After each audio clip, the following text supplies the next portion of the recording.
Bab 897. Dasar bajingan. Mendengar suara ini, Mileye tiba-tiba membuka matanya, dan dia melihat tidak jauh di depannya, di mana seorang gadis kecil berjalan perlahan. Orang di sini adalah Lin Siye. Di belakang Lin Siye, ada dua orang tua yang tampak seperti hantu. Pada saat ini, Lin Siye mengenakan rok hitam gelap, kaki telanjang, kakinya melayang dari tanah, dan tubuhnya memancarkan aura suram. Permaisuri Shuro, kaisar terakhir di dunia. Melihat Lin Siye di depannya, senyum di wajah Wita Zhang berangsur-angsur menghilang. Pada saat itu, ada banyak kaisar besar di dunia, tetapi setelah permaisuri Shuro ini keluar, semua kaisar besar langsung dikalahkan. Tidak hanya itu, karena dia, tidak ada yang berani menjadi kaisar. Bahkan dia, Wita Zhang, tidak bisa mengaku sebagai kaisar di zaman itu. Karena dunia tidak mengakuinya. Untuk menjadi kaisar, pertama lawan permaisuri Shuro. Wita Zhang melirik Mileye, dia sedikit penasaran saat ini, penasaran dengan hubungan Mileye dengan permaisuri Shuro ini. Pada saat ini, Lin Siye berjalan ke arah Wita Zhang. Dia menatap langsung ke arah Wita Zhang. Enyah sana. Enyah sana. Begitu pernyataan ini keluar, suasana di lapangan langsung menjadi tegang.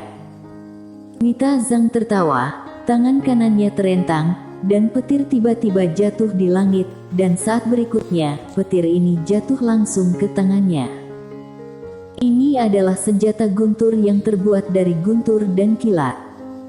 Wita Zhang memandang Lin Siye dan tertawa. Ayo, biarkan aku, Wita Zhang, merasakan kekuatan permaisuri Shuro hari ini.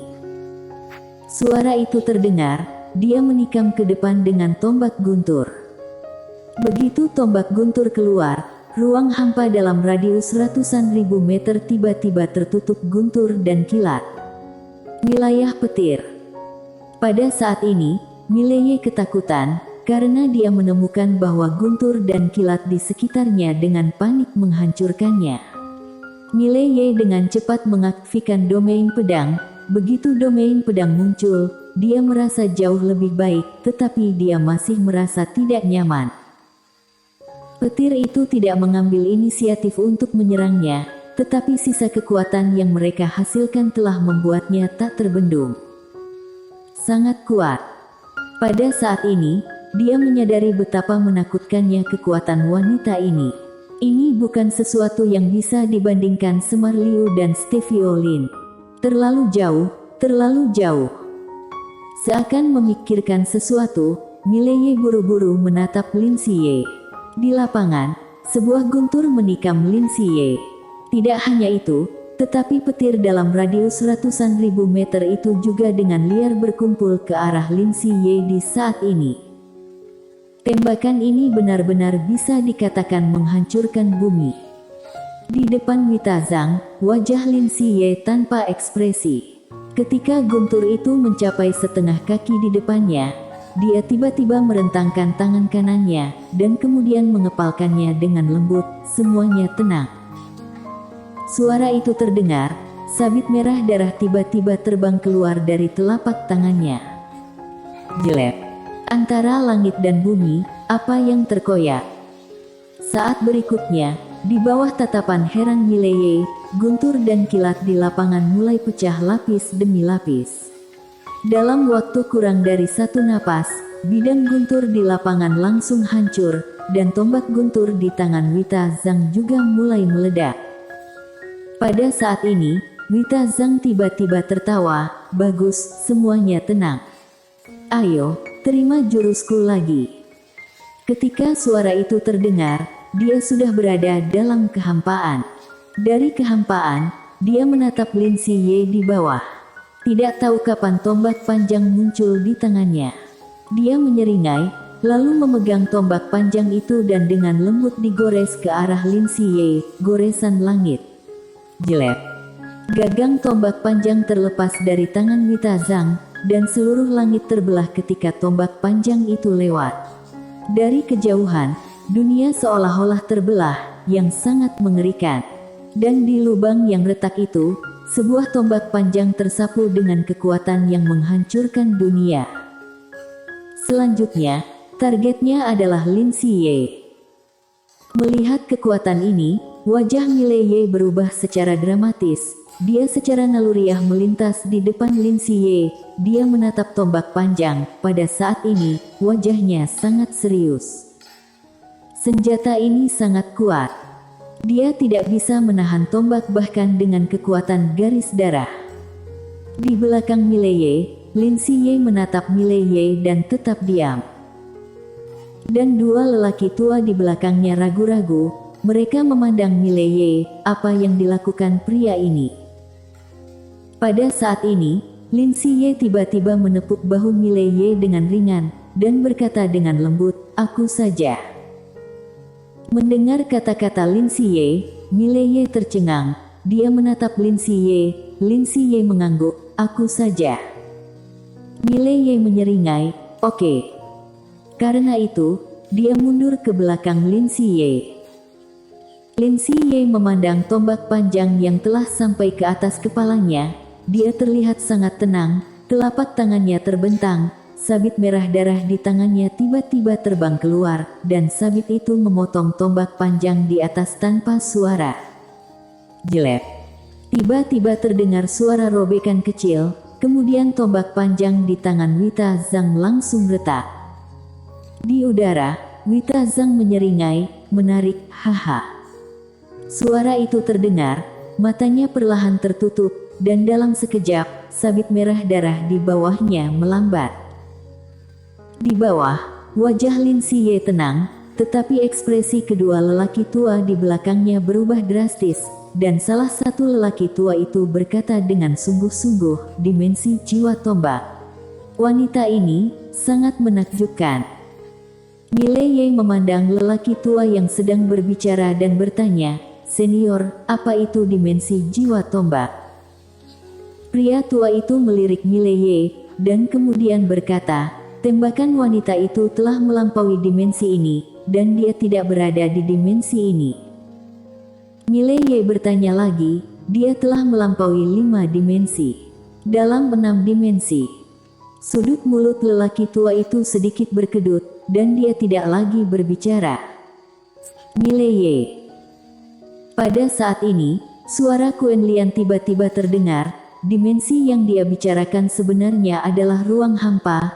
Ruang hampa memiliki ketebalan, tidak hanya ketebalan, tetapi juga dimensi, alam semesta 5 dimensi, yang berarti ada 5 jenis dimensi di ruang hampa sini. Wita Zhang telah memasuki ruang hampa dimensi kedua pada saat ini. Dia menembak Lin Ziye di ruang hampa dimensi kedua, sehingga sabit Lin Ziye melambat. Karena ini adalah penindasan dimensi. Dan orang-orang di ruang hampa itu dimensi kedua memiliki penekanan mutlak pada orang-orang dari dimensi pertama. Dan Wita Zhang ini tidak hanya dapat memasuki dimensi kedua, tetapi juga dapat mengintegrasikan ilmu tombaknya dengannya. Dapat dikatakan bahwa ini sangat luar biasa. Mileye mengangguk, seolah memikirkan sesuatu. Dia bertanya lagi, "Bagaimana aku bisa memasuki dimensi kedua?" Quen Lian berkata, "Tidak ada jalan pintas, hanya bisa dipecahkan dengan kekuatan, dan memahami ruang hampa cukup dalam. Kedua syarat ini sangat diperlukan." Mileye bertanya lagi, "Wanita bergaun polos dimensi berapa?" Quen Lian tiba-tiba berkata dengan marah, "Diam. Dasar bajingan." Mileye. Pada saat ini, ruang hampa di langit yang jauh tiba-tiba bergetar, dan Mileye mendongak dengan cepat. Ruang hampa telah menjadi ilusi pada saat ini, dan sabit merah darah telah benar-benar berhenti. Mileye buru-buru menatap Lin Ziye. Ruang hampa di sekitar Lin Ziye dalam keadaan ilusi yang aneh. Jelas, Wita Zhang menekannya di ruang hampa 2 dimensi. Mileye sedikit khawatir. Pada saat ini, telapak tangan Lin Ziye tiba-tiba menyebar, dan sabit merah darah di langit tiba-tiba muncul di tangannya. Di tengah, dia memegang sabit dan dengan lembut menggesek di depannya. Jelek. Suara robekan terdengar sedikit, dan pisau inilah yang tiba-tiba membuat ruang hampa segera kembali normal. Di ujung langit, noda darah tiba-tiba muncul di wajah Wita Zhang. Di udara, Wita Zhang menyentuh wajahnya dengan ringan, dan dia menatap orang di bawah, seperti yang diharapkan dari kaisar wanita terakhir di dunia. Aku salut. Mengatakan itu, dia memandang Mileye, kamu menang. Setelah berbicara, dia berbalik dan menghilang di ujung langit. Mileye ragu-ragu, lalu bertanya, Linsi, bagaimana kamu bisa menang? Linsi. Dua lelaki tua di belakang Linsi Ye tampak sangat heran. Salah satu lelaki tua itu hendak berbicara, tetapi dihentikan oleh lelaki tua lainnya. Linsi Ye menatap Mileye, dia hanya menatap Mileye seperti itu, tanpa mengucapkan sepatah kata pun. Mileye berkata, kamu masih Linsi, kan? Linsi Ye masih terdiam.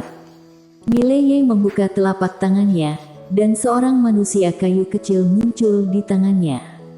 Manusia kayu kecil ini persis seperti Linsi Ye. Linsi Ye tiba-tiba berkata, mundur. Dua lelaki tua di belakangnya diam-diam minggir. Linsi Ye berkata, ikutlah denganku. Setelah dia selesai berbicara, dia berbalik dan pergi.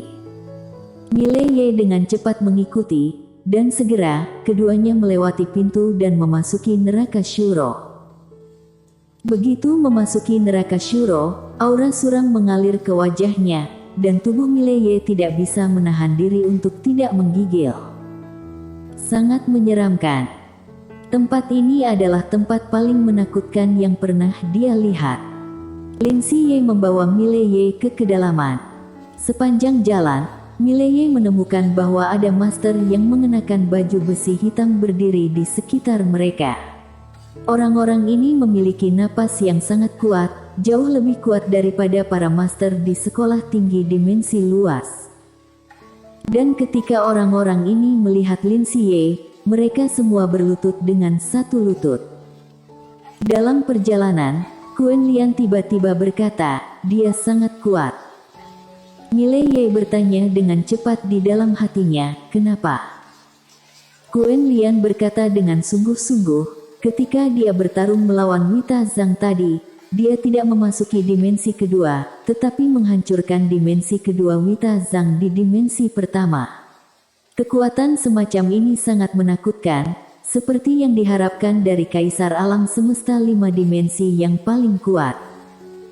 Mileye menyeringai, Linsi Ye kuat, dia sangat bahagia, tapi masih ada sedikit rasa kehilangan di hatinya.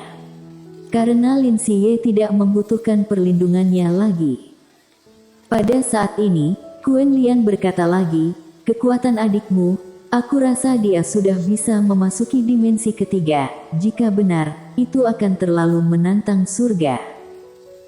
Mileye menatap Linsi Ye, bisakah kamu masuk ke dimensi ketiga? Linsi Ye mengangguk sedikit, ya. Mileye hendak berbicara, ketika Linsi Ye tiba-tiba berbisik, mengapa datang ke 5 dimensi? Mileye berkata, datang untuk menemukanmu. Linsi Ye berhenti, dia menatap Mileye, lalu apa? Mileye berjalan di depan Linsi Ye, dia menatap langsung ke Linsi Ye, kamu adalah adik perempuanku, aku kakakmu.